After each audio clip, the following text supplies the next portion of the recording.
like I want to say something about the wedding yesterday. I feel like it's just a different season, and like I don't know, like it was different. It was very different. I don't know how to explain it though.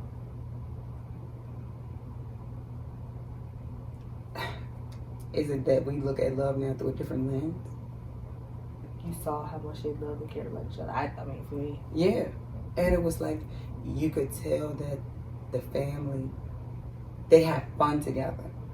Because like one of the songs that came on, and he was they like, knew it. Yeah, all of them knew it. Yeah, and it won't like, I wish they turned their music off. It was none of that. It was like, all of them went together just having fun. Mm-hmm. You could just see the unity. And I think because we see, for me, I would say, I see love through a different lens. Because I've grown, like I said in my previous relationships, that's what I knew love to be. So now that I found me, and knowing how to love me, I see love in a different lens now.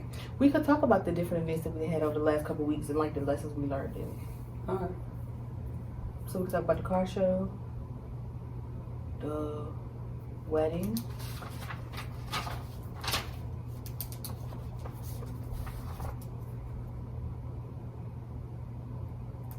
wedding.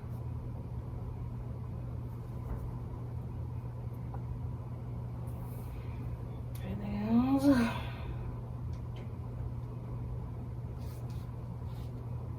Let me look back at my calendar. What I do this week? We ain't talk this week. So what? What was that? Thursday? Mm-hmm.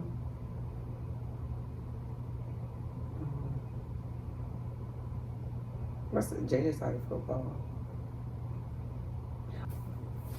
Today's devotion. Today is Good question. June 11th.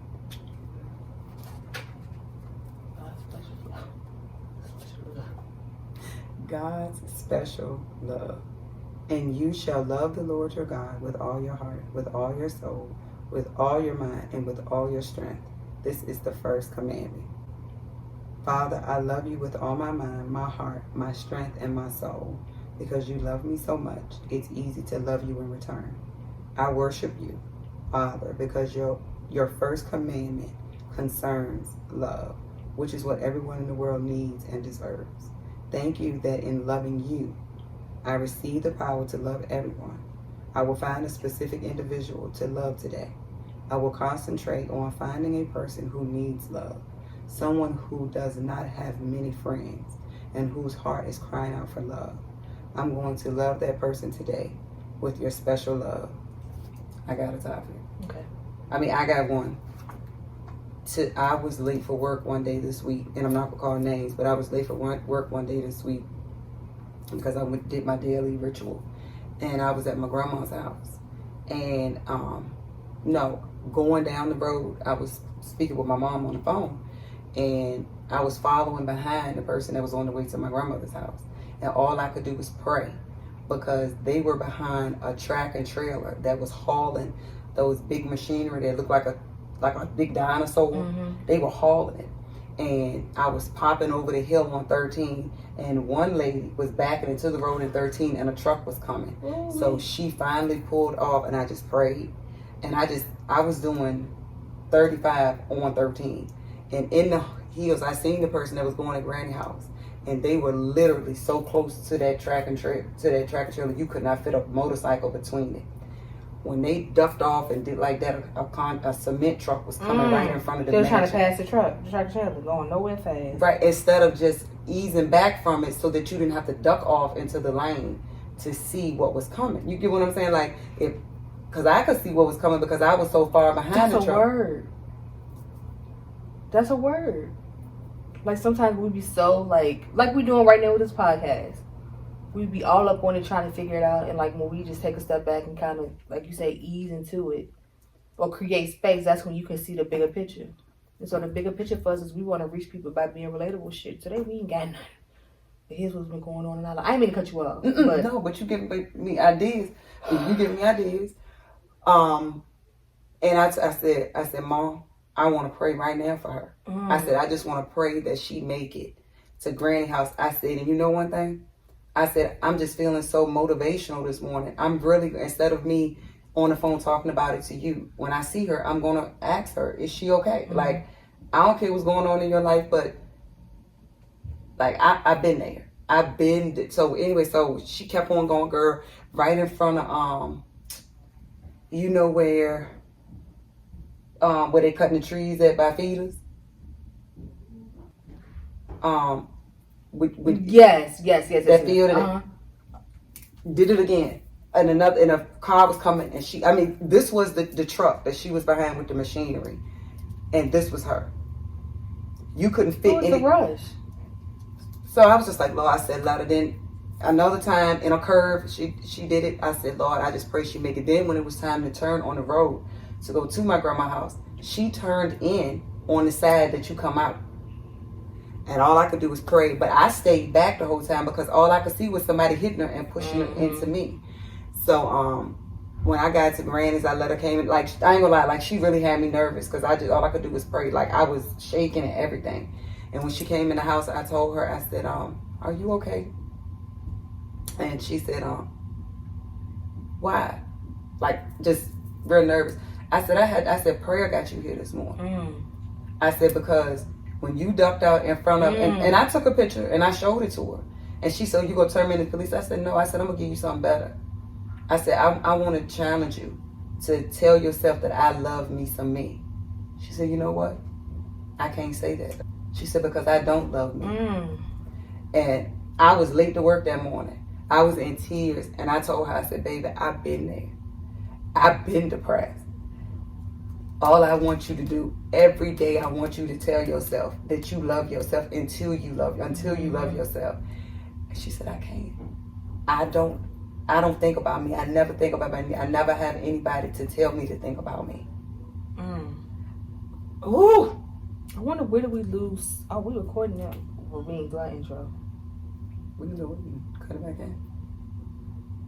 You want that story in it? Mm-hmm. Okay. Because I didn't call names.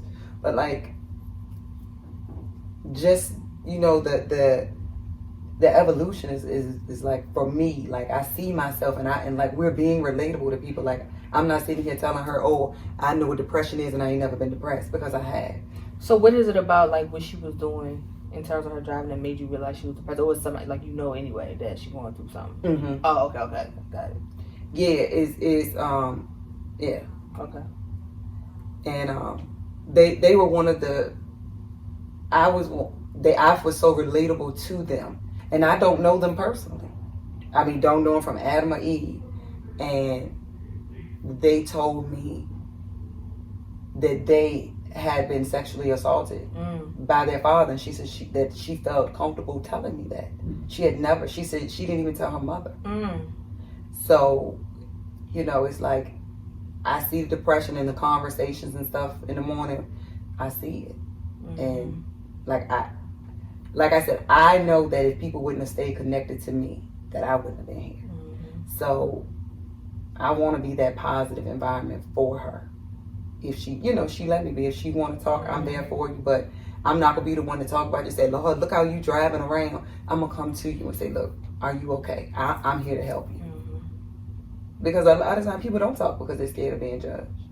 So. I always wonder, like, when people on the road and they driving, like, erratically. Like, even, I said it a couple times today, but, like, people that just, it's like they can't wait to get past you to fly down the road. I always say going nowhere fast, because where do you have to go? Well, I can't say that because maybe they're rushing to get to somebody that's sick or something, but the average person, we know, they just feel like they have to hurry up. They just want to hurry up and get to wherever they're going. Like, where is it that you have to go that's making you lose sight on, like, the fact that you are operating a machine that could take a life? You know what I mean? Like, people just be, I don't know. And the thing was, it was like, it was excuses. Oh, because it was going too slow. Or, oh, I wasn't feeling well. I said, but okay, but I want you to think about something. Because of your driving and because of your behavior, you could have taken somebody else's life that was just doing the speed limit and was going to work And all they wanted to do was get to work. And because of your negligence, you took their life. And we'll think about how sometimes, like, trying to rush past something that may be meant to slow us down from a spiritual aspect, like, we could cause ourselves to be delayed even more. Because think about it, if you cause an accident, then you got to sit there and deal with the whole process of that. That's going to take, I don't know, like an hour maybe. Oh, more than that. Yeah. And so now you're even further behind than you would have been if you would have just, you know, like you said, went to speed limit or got there when you got there kind of thing. Or to go even deeper, what if you're in this rush and you get hurt and then you got to go through all this doctor visits and all that when all you had to do was, okay, if you're going to be late, just be honest with it. I mean, I want to work for someone and I want someone to work, people to work for me knowing that I understand that there's traffic. I understand that there's construction. I understand it. Just communicate that with me.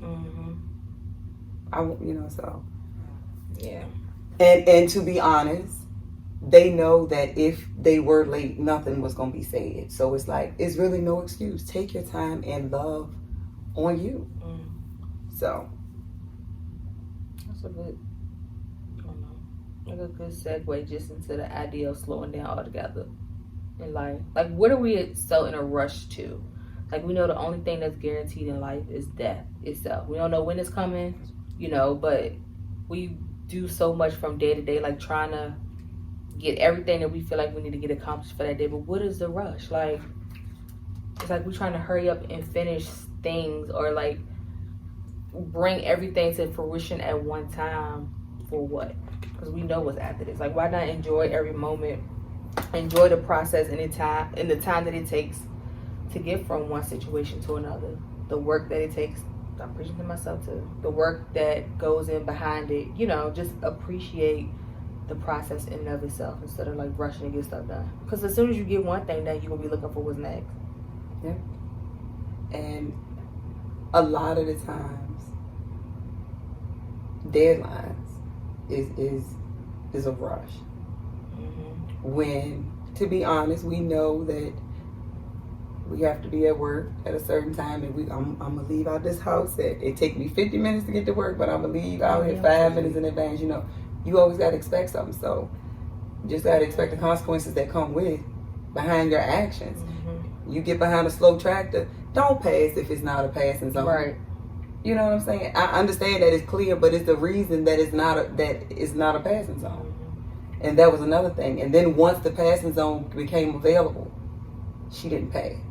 But my thing too is like going back to not knowing how you affect somebody else. The person that's driving that you passing, like they have to also respond to your negligence. You know what I mean? Like if I'm passing in a no passing zone, that's gonna cause me as the driver of the other car to veer a little bit to make sure you got the space you need to maneuver around. Or if another car is coming, then I feel somewhat responsible for making sure you get back on the right side of the road in enough time. So it's also like taking into consideration how that affect, like so much has to go right to make sure that nothing goes wrong in those situations. It's not worth it. And then 9 times out of 10, the truck driver gets blamed when really he driving for himself and everybody else. And going back to the fact that you were praying about her, I wonder is that just how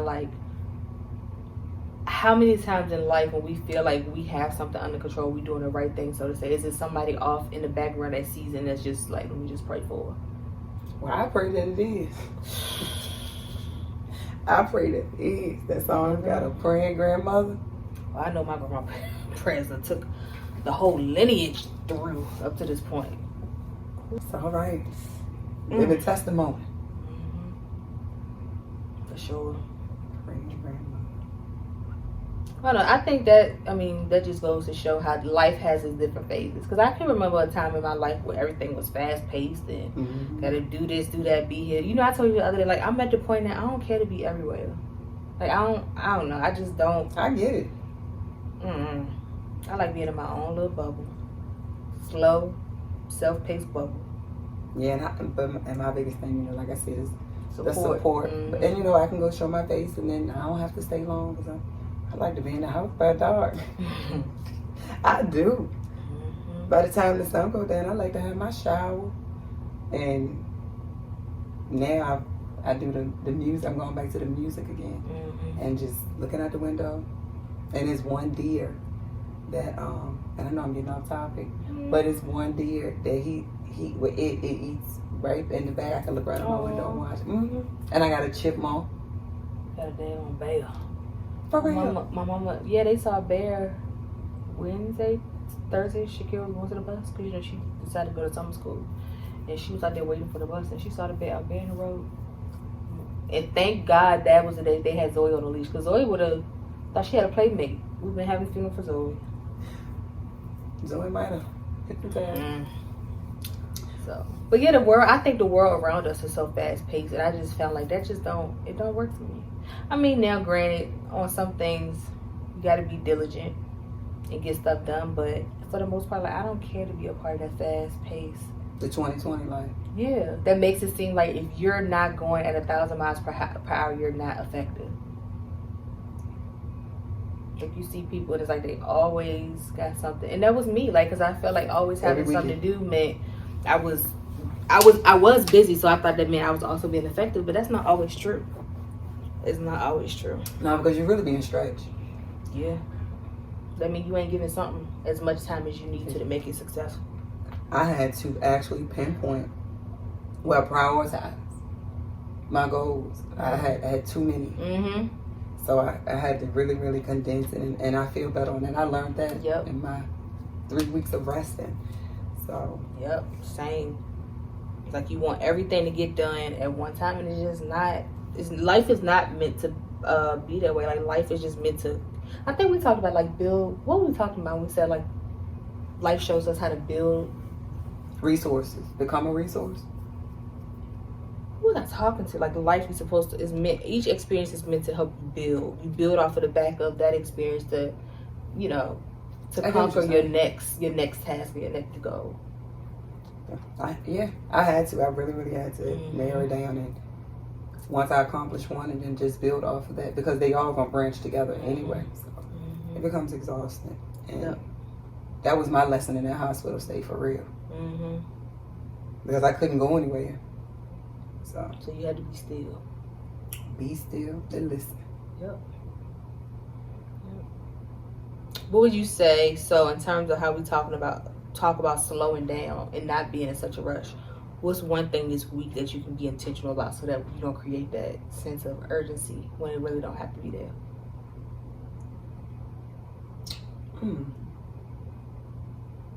I'm going to say sticking to my schedule. Now football is back. I was saying, you got football now. Football is back, and so now I can't just say, oh, I'm gonna remember something. I have to write it down, and I have to be intentional about when I put it in my calendar, the time that I need my phone to go off and stuff like that. So basically playing it, and doing football, and then working out myself, and also basketball conditioning now, starting back. So it's gonna have to be really playing it. And that's why, I'm not complaining when I have to do all this, because I want him to get that exposure. I can't say, oh, I want you to be healthy, or I want you to live a healthier lifestyle, and then say, oh, no, you can't go out into condition, or you can't do this. So, I'm also practicing what I preach. How do you, another part of health that we talk about is like healthy boundaries and not overextending yourself. So how do you balance both? Like, how do you, like you said, you set the example by doing or allowing him to participate in multiple sports that require a certain level of conditioning prior to the season starting, which is, it can be exhausting because you got to be so many places. So how do you like stay true to that lesson that you're trying to teach him, as well as honor the lessons that, you believe in yourself in terms of not stretching yourself too thin or not like overdoing it?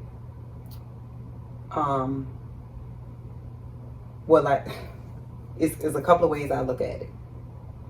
I truly enjoy myself on the off season to prepare myself for the on season. Gotcha. And I have to say this, I have to give it to my parents. I do know that when I say I can't take him, they know I have something going on. They know I'm not just saying it because I want to sit at home. So I have to give it to my parents. And I have to say, I don't take on more. I've learned to not take on more than I can chew on the on season. When it comes to work, I am working on meal prepping because I found myself when I was cooking on Sundays that I got tired of eating it by Wednesday. Gotcha. So I have to find a happy medium. Right now, I thank God for family. You know, Granny, my mama, Nanny. I thank God for them, but I do know that once, how can I say it? I'm gonna have to find a way to incorporate the way I cook. You know, because I can't tell them, oh, I don't want what you cooking because I don't eat it like that. Beggars can't be choicy. Yeah. So. Or one thing too, like I will say this one thing my dad taught me is paying for convenience. So like maybe hire like, you know, chef. He used to do my meal preps, and that it does count, like cut out so much time when you can just pay somebody, meet them, get your meals for the week. See you later. See you next week. And can you put them in the air fryer? I was getting stuff. Oh, you on microwave? Back then I was getting stuff that I would just heat it up. But I'm sure if you took it out and just put it in the air fryer and heat it up, you could. But that's a conversation y'all can have too. I'm sure he can come up with something. That's a good idea. That it did. It cut down on a lot of time. And like I used to mix my meals. So like I would pick out like 2 different meals on the menu. So like you said, by Wednesday I ain't tired of eating the same thing because maybe I didn't eat the same meal for the first 3 days. Or if I eat the same meal for the first 3 days, then the rest of the week I know I have whatever else to eat. Pay for convenience. And you supporting a small business. I don't want to say small business because small business just mean we don't have all the supporters that we're going to have yet. But so what about for you? What can you do differently? Balance. Wait, what was the question? What can you do differently this week to... So I won't have to rush and stuff? I think one thing was like we recorded on the weekend. Because then I know initially when I was talking about Monday, in my mind I was like, we can do Monday, but I thought about all that still has to be done on the back end and make sure it's up by Wednesday. And although I really didn't feel like doing it today, like now that we are getting it done, it's done for the, you know what I mean? It's done. I don't have to worry about tomorrow after a long day of work saying, all right, now we got to meet and record. Like it's done. It's going to be done. That and I think planning my week out better. Because the last couple of weeks, like we had some onboarding at work. So a lot of my work day was spent like doing actual work stuff or like bringing my new staff on board. So I really hadn't had time in my work day to do little stuff that, so usually what I try to do is set my day up. So like on my lunch break, I'll take maybe 10 or 15 minutes to decompress or to eat. And then the rest of the time I try to work on something that's like just small tasks that I can get out the way and mark off on my list for the week. But the last couple of weeks I had not been doing that. So I think being more intentional about like outlining my week in a way that I can get some of that stuff done at work. So I'm not so, trying to get so much done in the evening time. Okay. Are you gonna, what is a healthier choice that you can add to your week? In terms of, I can say being more active or food. So last week I meal prepped, but I did not meal prep for the entire week. So like you were talking about by Wednesday, I had gotten to like the hustle and bustle of the week and I didn't take time to, on Wednesday evening. Was that Wednesday evening? Thursday evening. Pretty much I ended up having to eat out the last couple of days of the week because I didn't meal prep enough for the whole week. So I think I don't think I'm a meal prep tonight. I might cook something for tomorrow or get something for tomorrow, but like carving out a set day this week that I'm a meal prep and make sure I have enough for the whole week.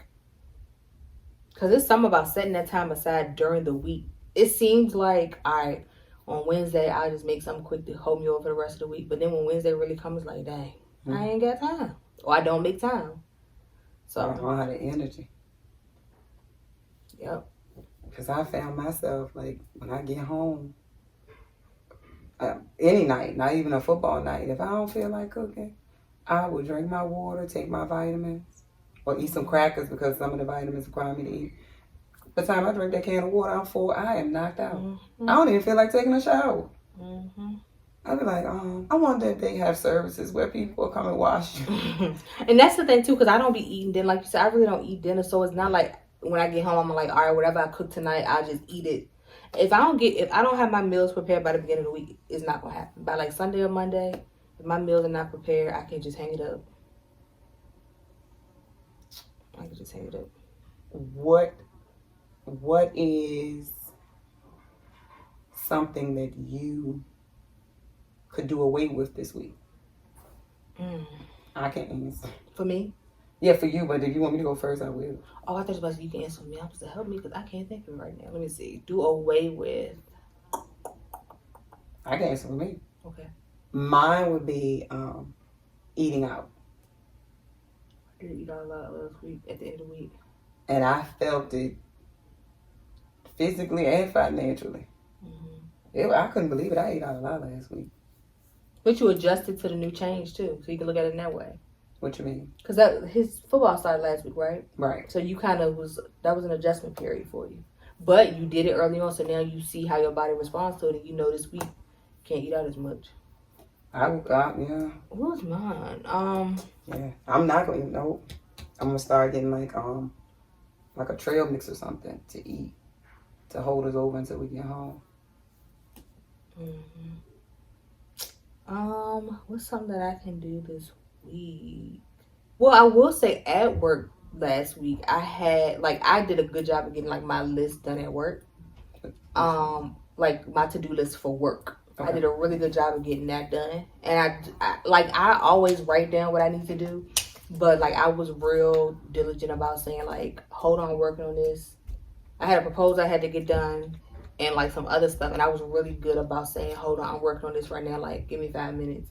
I'll check back in with you. So like usually I try to, like when somebody comes with a question, I find myself stopping in the middle of what I'm doing to address their question, and it throws me off because then I end up doing something totally different. But I also find that too, like not stopping to be immediately available at all times, it creates a space to allow them to think about a possible solution a bit longer. And then oftentimes it's like, oh, well, I got it figured out. So like if we jump in and help all the time, we don't create that space for people to feel like they got to figure anything out. Enablers. Yep. So that was helpful. And that's something that, to answer your question, I can continue to do that this week because I really felt productive by the end of the week. Got a lot done. That's something I gotta work on. Well, that's what I'm gonna piggyback off what you say. Like for work, I always find myself like if I'm doing this and somebody just walk in the door and I'll be like, okay, I'll help you. Yep. That's how I am. And then it's like people don't mind if you give me 5 minutes. So you can wrap that task up, and then when you finish with those people, or whatever the situation, maybe you can move on to something different because you tied the bow on your last task instead of stopping in the middle of that. And then you kind of got to get back in that mind space of, all right, what was I doing? And they should expect to come to wait if they don't have an appointment, and that's what I'm learning. That's what I'm learning. I'm working on that because I try to make myself so readily available. Yep. Yep. Or another thing too, like. If somebody were a bit late for an interview, which like you was talking about, I get it, I understand. But it was almost like when they arrived, then I would, because what I'll do if somebody said they're going to be late or if it looked like somebody will be late, I'll start working on something small that I know may take me 5 minutes. But then what I would do is when they got there, I felt like I had to stop everything I was doing to then go ahead and pull them back.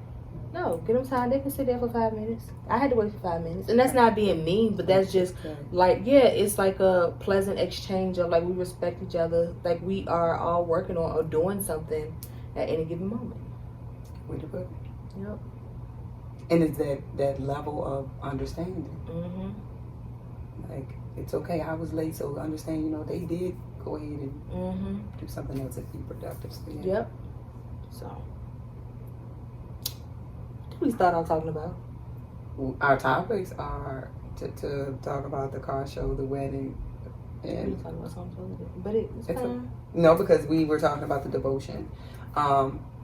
First, I want to say one of the deaconess of my church gave me this today: daily devotions of faith for women. She has been following me on my journey, on my project, and she was like, I'm going to give this to you today. Aww. So I thought it was so sweet. So this is something that I'm going to incorporate into my morning routine, so daily morning routine. And God's special love. I'm going to tell you, listening to Dr. Darius Daniels, and I hope you don't mind me sharing this, but like I could feel our alignment today when I sent you that message. And almost like me knowing you. And I just feel like we always are depositing but never getting deposits. We're always, and people making withdrawals from us. And we have to be able to deposit into each other and ourselves. So that's why it was like I needed that, and I appreciate it. And it everything went fine. And the photographer actually, we were talking, and he kept saying something about me being an author. He's like, yeah, because I see you writing a book. And at first I was like, you know, it just felt like one of them things, like, oh, he happened to say that, not knowing I want to write a book. And then he said it again, but when he said it, he kind of like stopped and looked at me. And I was like, well, it's funny you say that, because somebody had told me that earlier in the week. And I said, I've been thinking about it, something that's on my vision board. And he kind of shook his head. He was like I'm a prophet. Like, it's just certain stuff. And so, like, I was telling him, like, sometimes things are set up, or events are set up in a way that we get what we needed out of it in that moment. Because we had this photo shoot scheduled, but then, you know, I had to make some changes to the product. Like, and I told him I didn't even come in with a solid idea about what I wanted out of it. But I just knew it was something I needed to do to, like, keep me going in the process. Like, to go ahead and get the first one out the way, like the first shoot out the way. And let it be whatever it was going to be. And, like, it came out perfectly. Like, it was so simple, but it was everything I needed to be. But I told him, like, what if he was just, like, the time had to align for me to hear him say that when he said it, which was today. Everything happened for a reason. Yep. And just to also, that's confirmation for me, like today at church, Elder Jackson preached about, do you know the plane? And she said that was the topic. She said God saved us from having an unpurposeful life, and an abundance life is more than money. God has a plan or a purpose for my life. The problem is we don't know what it is. Most of the time the problem is we don't know what it is. And 3 ways to know the plan is to believe that there is a plan for your life, and 2, believe that God will reveal the plan, and 3, He will guide you into the truth. Hold on. Where am I? I'm sorry. Understanding that the plan... Hold on. I am so sorry. How you sorry?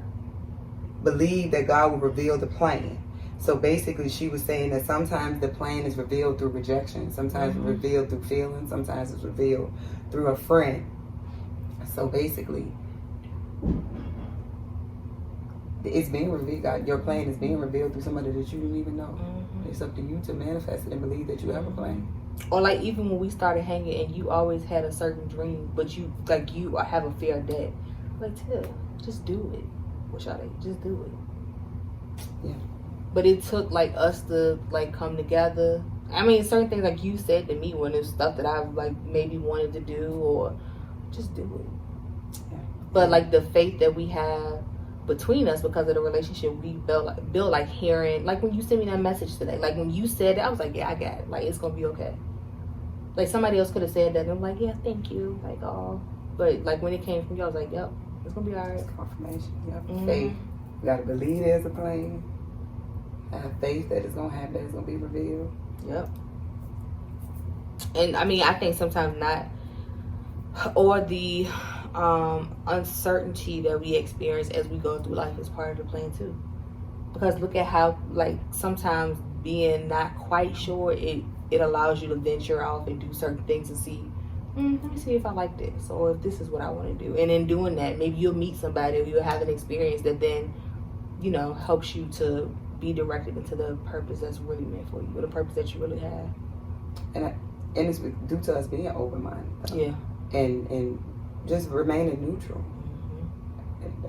And then being able to observe, like, I know we was talking about at the car show, like some of the experiences that we had, and we was like when you really get out into the world and see how what's being asked of you in this very moment is nothing compared to like some other experiences, you're like, wow, like people really just need to get out. Because if you stay stuck in your bubble, like you will expect every experience to mimic the way that you've been used to doing things. And then not being open to it and want to be argumentative.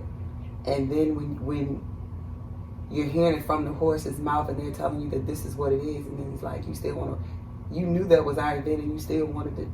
You know, some I can't people wrap my mind around it. Like, how do you come to somebody else's event? Not even just talking about anywhere. That's like me going to, I don't know, McDonald's and being mad because they say they don't sell catfish.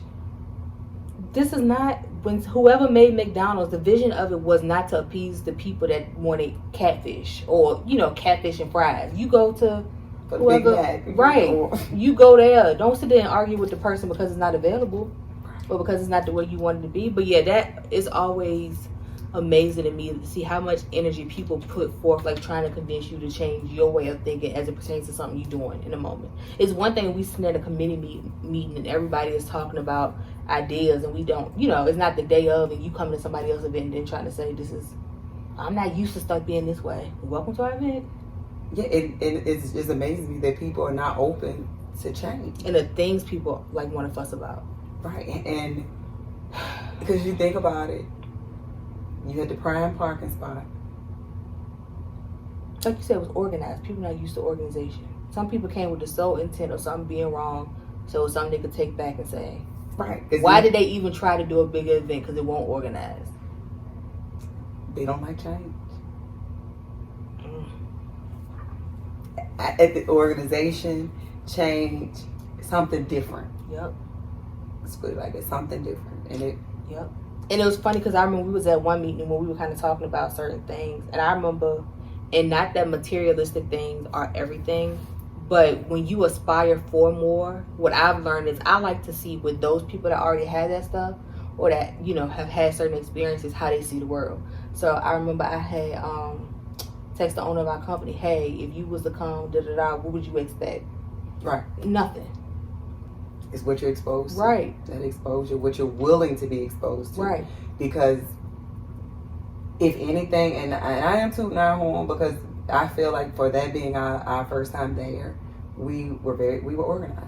But why even like look at how we try to humble ourselves. We had a very good turnout at that event for it to be our first time there. It was. You're right.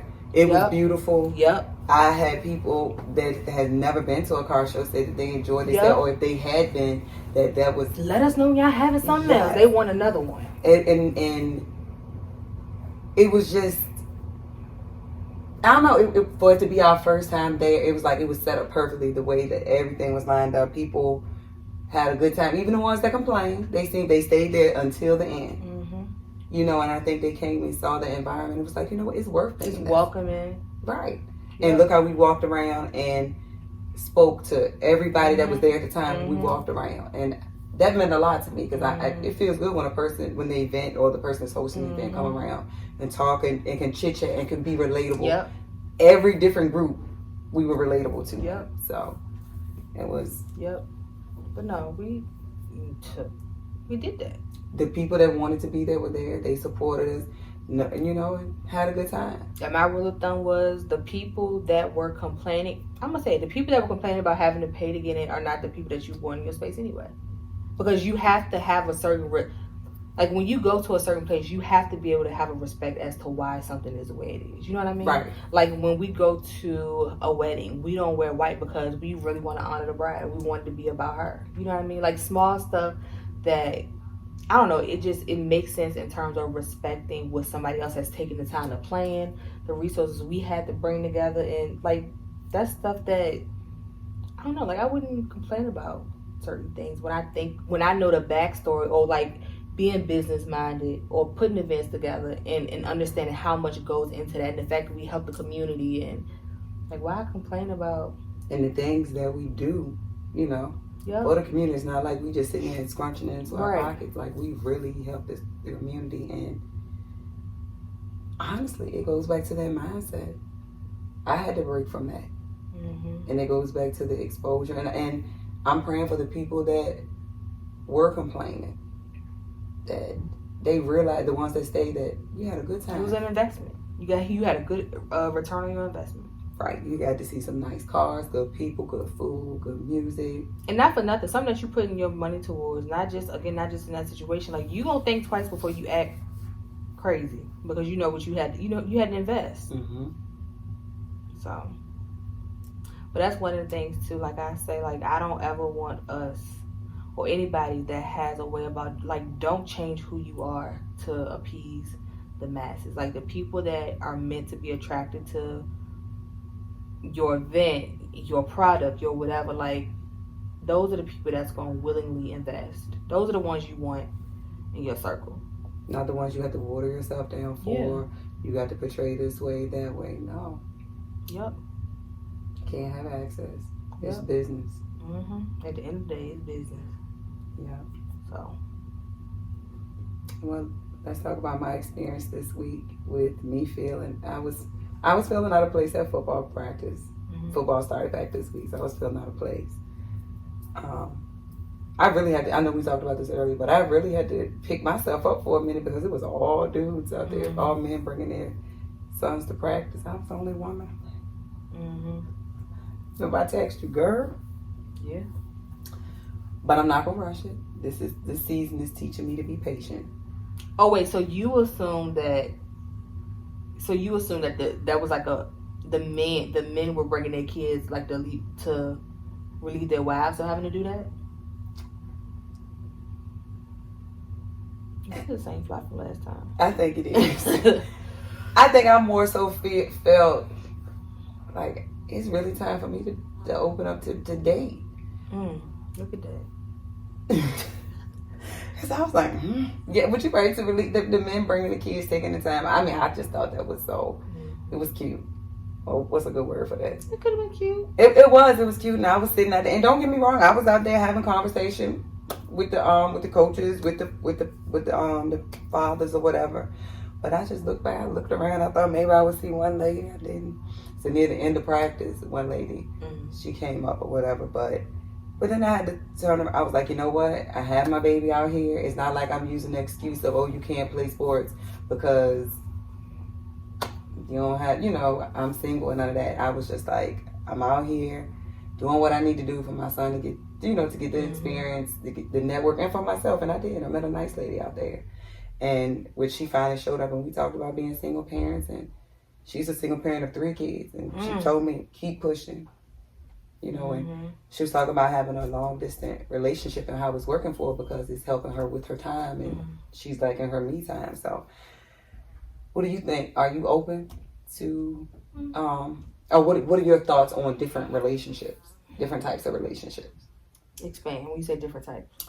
Would you be open to a long distance relationship? Well, that wasn't a What did you consider? It damn near. It daggone. Yes, I have been in a long distance situationship. That was 7 months, and like we recently, within the last, I would say earlier this year, like is when stuff was like, all right, for real. Like we ain't none of that. It worked, and I can only say it worked probably because he drove trucks. So like. Even though he won't, like, we didn't get to see each other much, like, I was talking to him all the time, because he ain't had nothing but time in the world. He did long distance travel. So that worked, I guess. For me, I look at it because my love language is physical touch. That's, and mine is quality time. So I was still getting that quality time, because we were talking. I mean, but not for nothing, like, he would send me, like, some days money to get my nails done, or money for lunch. Or like the time he sent the flowers and all of that. I mean, that was cool. So I guess those little things help. Or maybe it's because I don't know. That worked. I don't know that I could do that now. Let's define long distance. Like 3 hours away? 4 hours away? Yeah, let's say 4. Wait, let's say a state. Let's give a state. He was down south. Would New Jersey be a long distance? Yeah. Maryland? It's hard to say because, we can get in the car. We can get in the car and go to Maryland anytime. So that don't seem as... Let me say, I think it depends on intention. Because it depends on intention. Like, do they make an effort to... make time for y'all to see each other? Because you think about people we done talk to that's an hour away, and I mean that ain't like we saw them all the time. They just weren't that interested. Right. So that It was goes just a back to good time. intention. Yeah. That intention. Because think about, you had somebody that jumped on a flight. You know what I mean? Right. So, and I done flew somewhere to meet somebody. So it's the intentions from both parties. Yep. Because you think about it, like you said, if a person lived in maybe somewhere you can get Texas. Mm-hmm. My only hesitation and reservation about that is they can have a whole different life. Like, it's too easy for them to have a whole separate life in Texas while you know what I mean? I mean, they can do that here. We've seen it. But at that point, like, I almost wouldn't take that completely That's serious. like a Lifetime movie. Yeah, I wouldn't take that serious. I mean, like you said, for a good time, see you when I see you. But as far as like me taking somebody that far away serious, I don't know if I could do that. I already got trust issues. Just because I know how easy it is for men to do what they want to do. Right here in the front door. Yes. In the same county. Yeah. All right, so then does that matter then?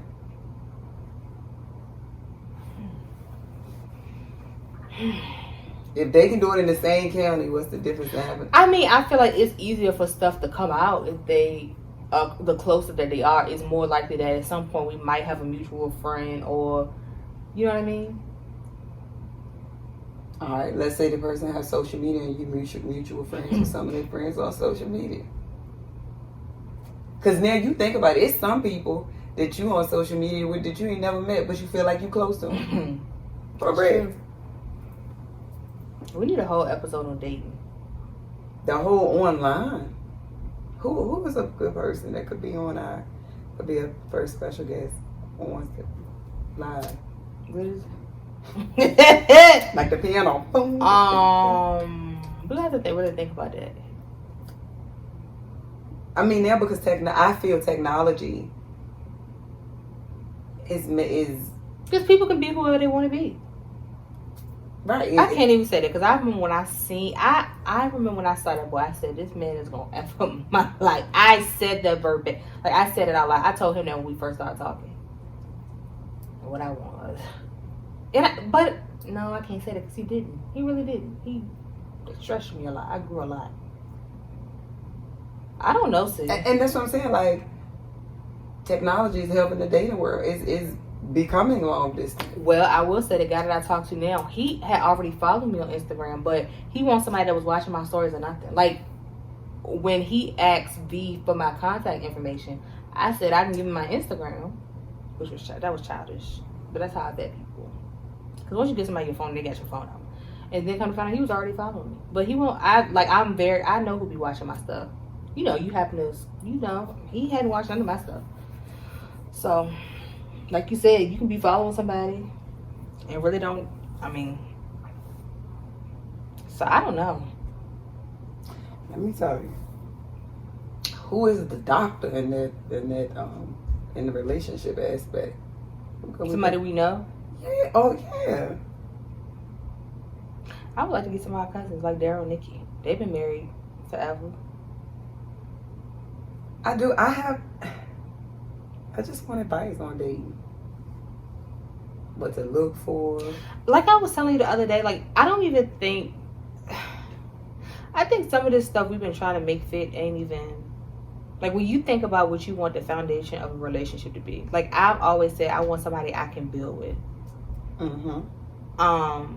But, you know, most of the time, as things pertain now in the social media age, everybody want the other person to come, like, already, like, I don't want to use the word whole, but we want people to come in a way that's not going to, like, challenge us, if that makes sense. I get what you're saying. And so lately I found myself reflecting and, like, I don't even know if that's, like, sorting through what's, like, gospel in terms of dating and what's, like, one of those things that we have convinced ourselves to believe in because we just don't want to be stretched in dating. Give me an example. So if you think about a man that,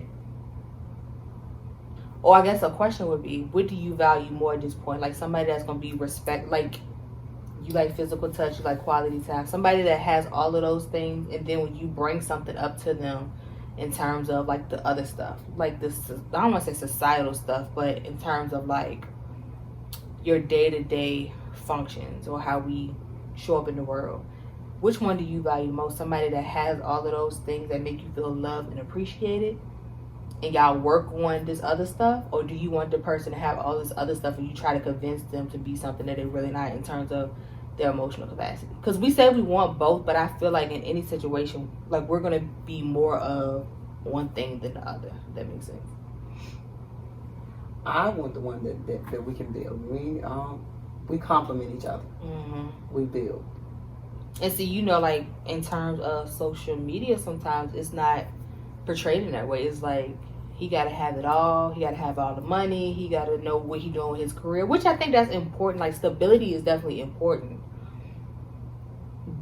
But I've had experiences where people appear to have certain things together, but they were horrible people. Like they just weren't good people, or I should say they didn't fulfill those other things. Like when it, yeah, like when it comes to like really being what I call a good, solid person, they just didn't have it, or effective communication, or those things. Like they didn't have the things in this pot. I feel like these are the things you can. If you don't have it, you can get it. But some things, as far as like your personality and just being a good person, you can't like really teach somebody to be that. Or I don't want to have to teach somebody to be that. Right. They don't have to be rich and filthy rich or anything like that for me. They don't have to be. Right. The stability. And I think for me, more often so, I've had guys tell me that I seem like I have it all together. And that may be the problem why I'm not dating. But then, like, when I am talking to someone, I'm trying to tell them, look, I'm not what the society say on, you have to have this, you have to have that. But I guess they don't believe it because they believe what they're saying all the time. So it's like, I guess I'm a joke to them, or I'm trying to impress them by what I'm saying when this is really me. And that's the trouble I'm assuming that I'm running into. Because when I say, and I understand that every day is not going to be peaches and cream, but I love the way the minister put it yesterday about a relationship being like a dance. Yeah. You know what I'm saying? I understand a relationship is not going to be peaches and cream, but majority of the time, I do want to be excited about going home. Whether I'm there before him or he's there before me, I want us to be excited about going home. I want home to be that safe haven. I want to have that dialogue and not that debate. But am I living in a fairy tale world? You know what I don't think you are. I think it seems like a fairy tale again because of like what's the message that's been pushed. Like we see the man that has it all, but he cheated on his wife.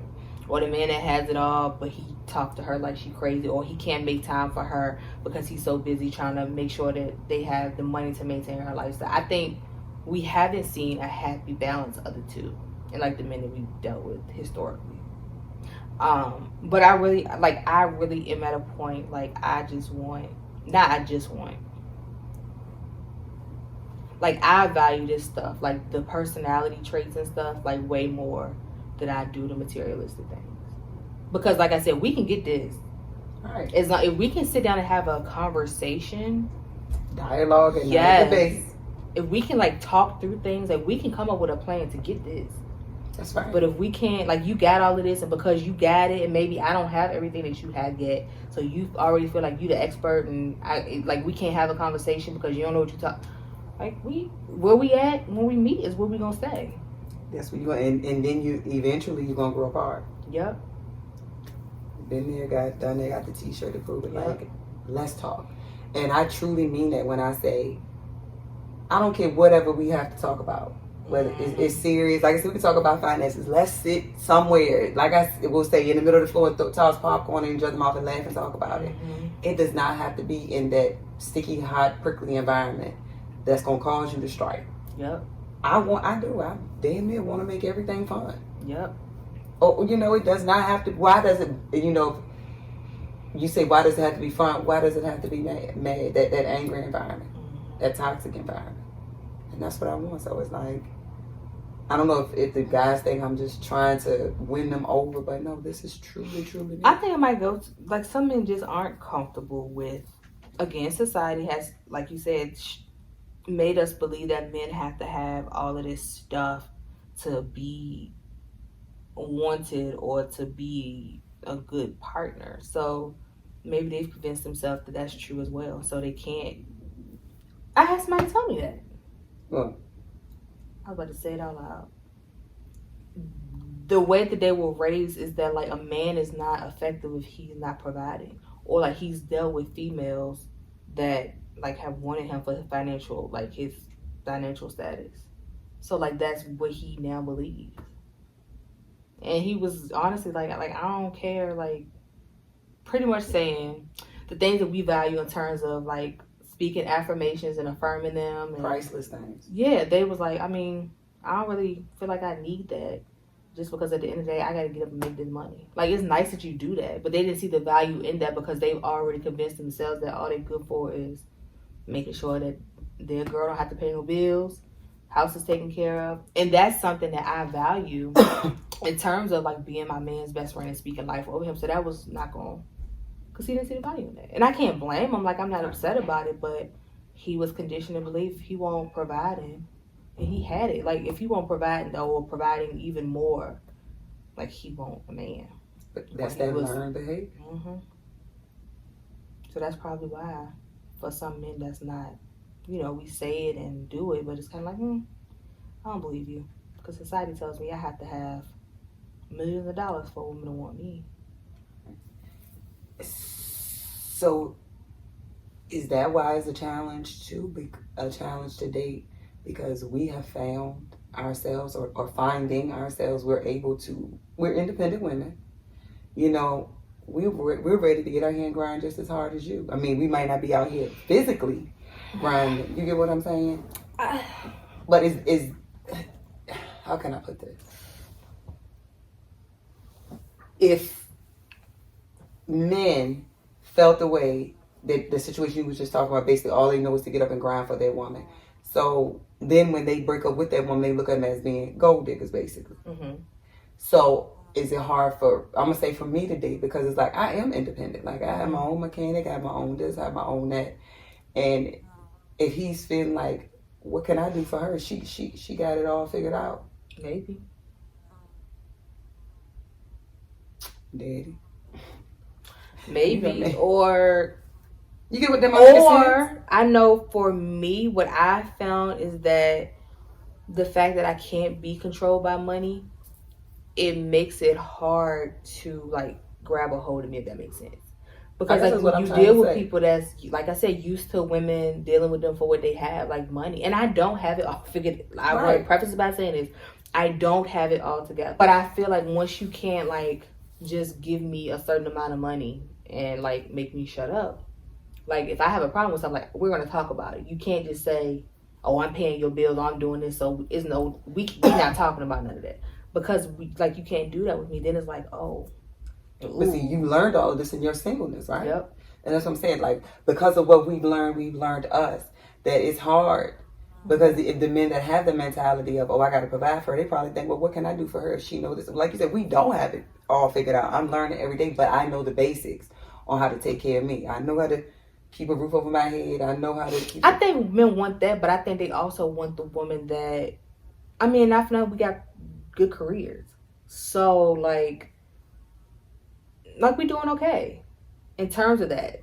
So it makes it harder to impress us. Let's say it that way. Okay. It makes it harder to impress us. Yes. Because like we've been in situations where like you can tell when a man have certain things that he's used to that being the selling point. Like a certain car, they put up in a certain car. Oh, you got good taste. We going on talking about something. It's not like, oh, let me see, because you got to... Let me take a picture. Right. And it's like they almost want to be like, yo, you ain't see the car that had... Yeah, I saw it. Like, next. I think that is what has been a challenge for us. I agree. Because you know yourself. Like, somebody asked one time, when they showed us their house... Mm-hmm. And they took us to the room where they had like their luxury sneakers and stuff, but then they also had like retro Jordans and stuff. And that was just who I was. Like I was just like, yo, these are dope. They were like Nikes or something. And then he asked me, he was like, what's the first thing you saw? Or I noticed that the thing that you commented on was those and not the red bottoms. Like, I thought that was dope. So men do pay attention to the stuff that they are used to being like the selling points in terms of dealing with women. And we just be doing it because, yeah, I see you got red bottoms, but I like retro Jordan. So those are dope to me. And it's not one of those things like I feel like it's so far out of my reach that because you have it, I'm like, oh my God, like I have to be with you to have access to that. And I think that hurts the ego. But so then why they don't like gold diggers? They like to feel needed. They do like gold diggers. I think they do. I think they don't like the gold diggers that didn't leave them. Because then they got gold dug. She dug your ass and left. Them the ones they don't like, the gold dugs. Yep. The ones that dig and leave. Because you find the ones that I provide. I think men, that's their nature. Now, I do want a man that's a provider, but provider by definition not mean I'm not doing nothing for myself. But I like the idea of a man saying, like, your money is your money. I'm going to make sure we got a roof over our head. I'm going to take care of. I like that. I do like that. But it's not one of those things where, again, if I'm going to have a man that's emotionally intelligent, blah, blah, blah, but he can't do that yet, I'm going to go with him.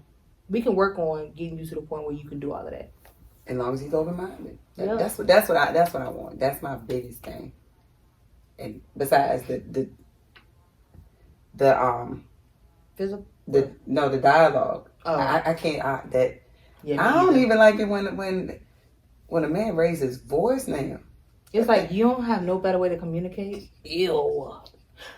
And I had a situation. Ooh, good point. I had a situation recently, and I was like, not to turn this into like no sermon, but while this is something that's really frustrating for you, I understand why it had to happen so I could see it, because it allowed me to see just how mature you are and like how I love a man that can control his frustration.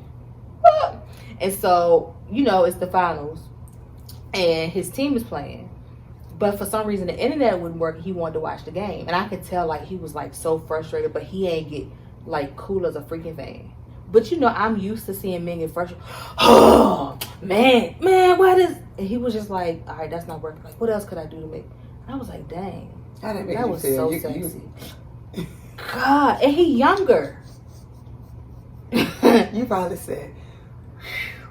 It was so, and not even sexy in like a sexual way, but it was like, ooh, like you was ready to rub his head, rub his arm, even rub his feet. Yes. And it got to the point where it wasn't working. He was like, all right, so you, like, we had talked about going to get something. You want to go grab food now? Like, it won't, man, I call my homeboy, because, man, come on, do. He was just like, all right. And then he pulled it up on his phone, and he would check in on and like, even that, as much as I like quality time, like, that did not bother me one bit. That's big of you. Yeah. That is very big of you. Yep. And I think it goes back to that balance, because I would have definitely understood why he was frustrated in that moment, but because he could control his anger, it was like, yo, you compromise watch that game. Like, watch that. And you probably deserve to watch the game. Head in his lap or something while he watching on the phone. Like, and then he really paying attention. He paying attention to you for real once he's seen that you won't. But ain't that crazy? Like, we all try to have what am I trying to say? It's almost like if we all got to the point where stuff wasn't that big of a deal, we would see just how easy it is to compromise. Because like I said, the fact that he won't acting crazy because he couldn't watch a game, not saying it's not something that shouldn't have been important to him, but I was like, yo, you deserve to watch this game. Like, I'm good. But I'm saying by you compromising with him, then I feel, made him feel good. Like, if you don't mind me asking, like, what were you doing while he was checking the game? Well, we had went out to get food. So, like, at one point we was in the drive. That's when I had text y'all. Oh. And I was like, nah, I ain't going to that. But we was in the drive-thru. You just casually pull it up. It did, like, it wasn't no thing where, Lord, the traffic moving up and you so into this game. And again, not to say he couldn't have been that way, but it was refreshing to see how, like, even though sports is something that, because at one point I was like, I'm not dealing with nobody that got anything to do with sports. That's why I said that. Yeah, it's just because I've seen how, like, it's like men lose their masculinity when it comes to, like, I can't explain it, like sports. I don't like anybody to have a thing that they can't go without, or they turn into something totally different. And I'm pretty sure he appreciated that though, because you weren't over on the other side. You go order the food, you go look at the game, you over there. And when I complimented him on it, he was kind of like taken aback, like it's just a game. Even though I know like how much he was like, it's just a game. I was like, well, I can write a book. You think it's just a game? You just don't understand. And that is, you need some, and because I remember seeing, it was one time where I saw like a person have like complete control over you, not in a bad way. You remember?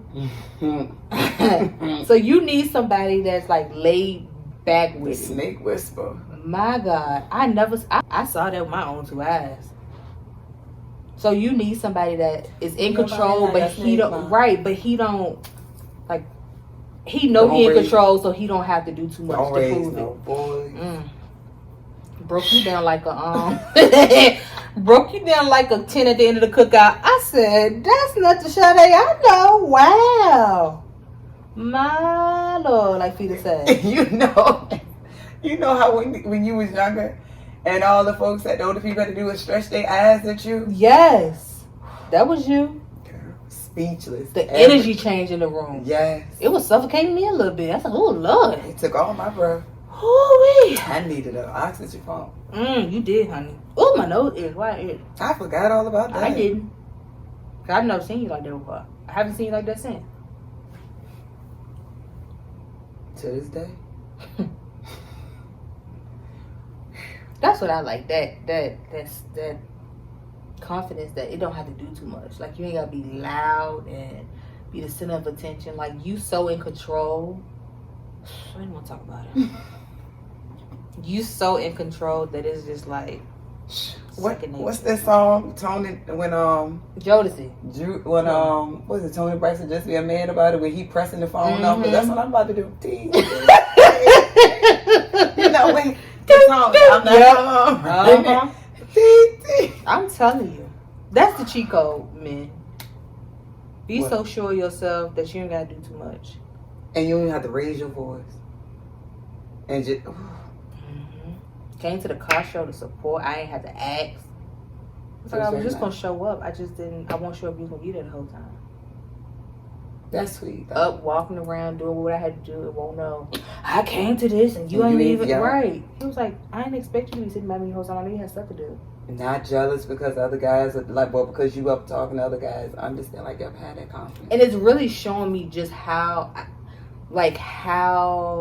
much unlearning I'm having to do. Because, like I said, some of the stuff, like, I make a comment on, it's kind of like, that's something you had to deal with? Like, that's weird. So I have an appreciation for it. I really do. Because it's showing me, like, how, I mean, I do feel like I've made a lot of progress. But, like, it's like a mirror now, like, ooh. You made progress because with him, with the game, watching the game, you been sent to text watching the game. I'm ready to go. Yep. Ready to be out of here. Out of here. Yep. Real quick. So, I'm telling you, growth is...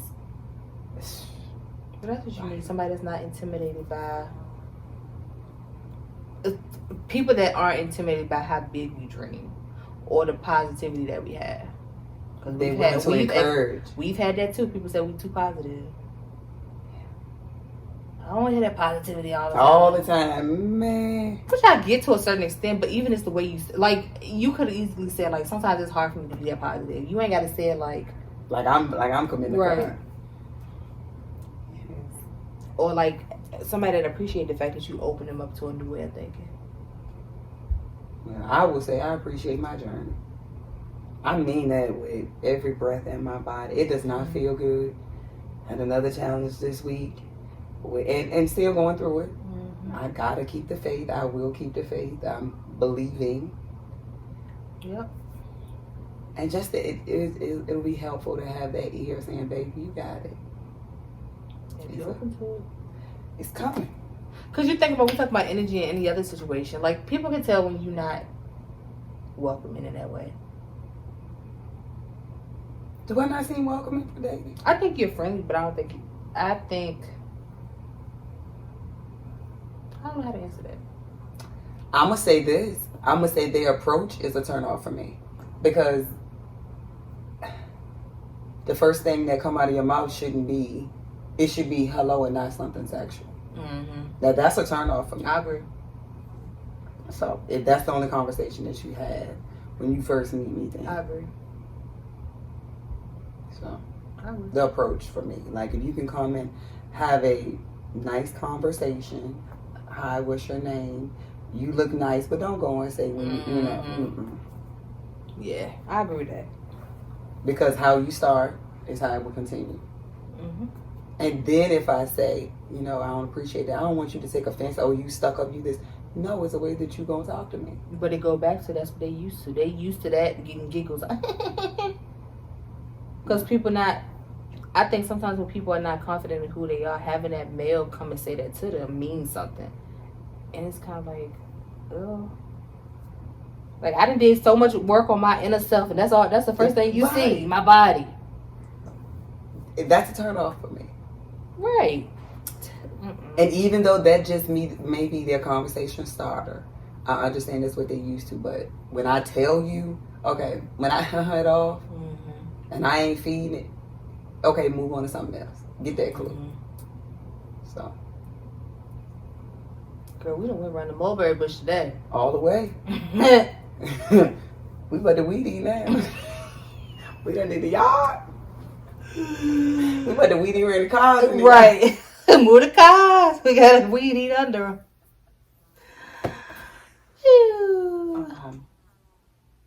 Another thing I want to say. What? Yesterday. Okay. At the wedding. It was nice to see people out with their cars clean. The couples, with their cars clean. They were clean. It's intention. Like, you see, I can't, like... And it don't have to be the newest car. Right. You value what you have, and you value how you and your person show up together. Yep. I was talking about that in my story. Like, I watched a couple men, like, they would pull up, their wives trying to hurry and get their stuff together. The man halfway to the ceremony, the wife still... I don't know. Wait for me. Yes. I want us to, when you walk up, say... Yep, that's a fine-looking couple. Hey. Like that couple we met. Yep. They danced. And I kept looking. I was like, I know them from somewhere.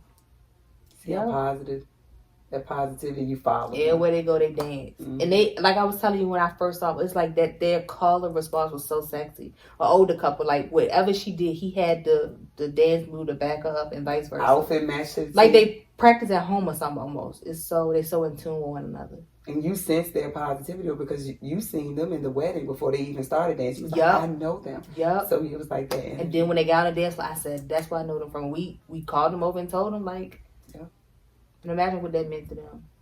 She was like, thank you. I lied. Yep. Even he was smiling. They could probably and he won't standing behind her looking at us smiling crazy. He was come on here, I'm ready. Right. He was just so smooth with it. Yep, like he was happy that we noticed the way he loved his wife. Like he willing to get up and dance with her, and he ain't too cool to do that. And I want my man have flag. fun. Man, put them Thriller shoes on. They got on. Life is too short. If put them shoes on, slide across that floor. Why not? Or even if he don't like dancing, he ain't looking at me crazy because I'm up there dancing. I want my man to like dancing. Man, so even you. Or like you said, being open to it. Maybe he just ain't had nobody that's like. We can stand in the floor and do like you hold the baby hand like the baby walking. You and your husband go right ahead and do that. I can help him. We're going to practice at home. You already know I'm going to click. You know you want some man that's going to turn around on the floor with you. You ain't going to be sitting there holding his hand like y'all, If I got to break him out the shell, start breaking, move a little bit, we're going to practice at home. Right. That's true. We're going to practice at home. Because I got to understand, everybody ain't a social butterfly like me. That's true. And there's a difference in dancing at home and dancing out. You know, we was up on the floor with nobody up there. Here we go. What JJ said when it was time for the bouquet, don't try to go. We popping nobody see like popcorn. It's stain on my dress and everything. Look, I had a strategy on how we gonna catch the bouquet. Didn't he work out? So, and I see. The lady in front of took her shoes off. I said she deserved that. All of it. She had the shoes off and everything. Girl, get that thing. If it mean that much to you. But and for the wedding, it was beautiful. I love the diversity. And you can feel the love because it won't like I can't explain. Like, it wasn't a whole bunch of people. It was just like very elegant, and you could feel their love It because flowed. yes, The whole organization was yes, just. it was nice. beautiful. The scenery. Yep. When you saw how convenient everything was, because like she could get dressed there, he could get dressed there, but they didn't have to see each other. The food, like everything was just. The staff. Yep. They were friendly. Everything. Mm-hmm. So. And the variety of food. And you know, I even like the fact that it ended kind of earlier. I did like too. They had to, because it really gave them the time to like enjoy one another. They not dog tired. I like that. The Yep. whole little couple of hours. Share that with next time for us to, because you be so tired at the end of a wedding, you ain't think about doing nothing when you For real. For real. It's a lot. It's a lot behind planning a wedding. I don't even care if you have a wedding coordinator. You still have your ideas. It's your ideas, not that wedding coordinator's ideas. And it's just the honesty. I want to be honest with you. The two things that's going to either bring a family closer together or further apart: a wedding and a funeral. I promise you. And you're never going to satisfy everyone in a wedding. And that's why on my next wedding, I'm truly I've learned that the couple needs to please each other. The wedding is about them. And let whoever falls in line, like we were saying earlier about the car shows, so whoever like gets it. Those other people, you'll see the pictures. We'll tell you about it when it's like, I'm not. I want our wedding to speak about our life, what we enjoyed together. Yep. That's what I want, and I want you to come share that. Like, I don't want to think, I have to have fried chicken because this is what. Right. And you know what? They didn't even have fried chicken yesterday. Nope. Wow. It was so many things about their wedding that was like not traditional, but it was like, wow, like this is really what a wedding is supposed to be. Love. Yep. Unity. Yep. The diversity. Even how he walked in, it wasn't that serious. It's like, oh, I'm about to get married. He walked in like, let's do this. Like, I'm the man. Yep. It wasn't traditional. Mm-hmm. And you can see the two families come together, like father, stepfather, or bonus dad. It won't know, like, this my daughter, and like they love it. They love her the same. Like, we both here for you. Yep. So it was beautiful. I love to see love. Yep. Me too. It was nice. I'm glad we got invited. Me too. Glad I got to experience that, and it doesn't have to be long and drawn out. People, they were respectful with the drinks. Mm-hmm. Everyone was mannerable. Mm-hmm. So everyone I came into contact with, I would say so. Yep. So I guess we can end it here. We've been talking a minute. Is this a part 2, part 1, part 2? Maybe. Are we gonna do our welcome to the Hyphen? Oh yeah, you gonna do it now? Yeah. Okay. Well, like we said, we keeping it a stack. We had no idea what we were going to talk about today, and we just let it flow. And we didn't even do an introduction, so we're gonna keep it real and do our introduction. Yep. So welcome back to our Hyphen with Sherelle and Sharday. That's it. Y'all done heard everything. Yep. But we hope you enjoyed. And you tune in. And please subscribe. Yep. As of today, we're recording this on Sunday. January. My God. June 11th. We are 1 subscriber away from 100 subscribers. So we thank y'all so much for your support. Oh, let's tell this story real quick about how like God really be just providing. Because you remember we were trying to figure out how we was going to have time to do a photo shoot to commemorate our 100th subscriber. And when we got to the wedding yesterday, their send-off, they had sparklers. And so we just snapped a quick picture. We had taken a picture early in the day and we was going to kind of make it work. But they had sparklers. And so we was able to take a picture together with a sparkler we'll post that when we get our 100th subscriber. So. Everything happens for a reason. We were dressed up. Yep. The scenery was amazing. We got pictures we need to post too that we took together. Oops. So, but yeah, we appreciate everybody's support. We said it last episode. I'm gonna say it again. We really want to start having guests on, so be on the lookout for that. And we will see you all in our next video. We love you. See ya.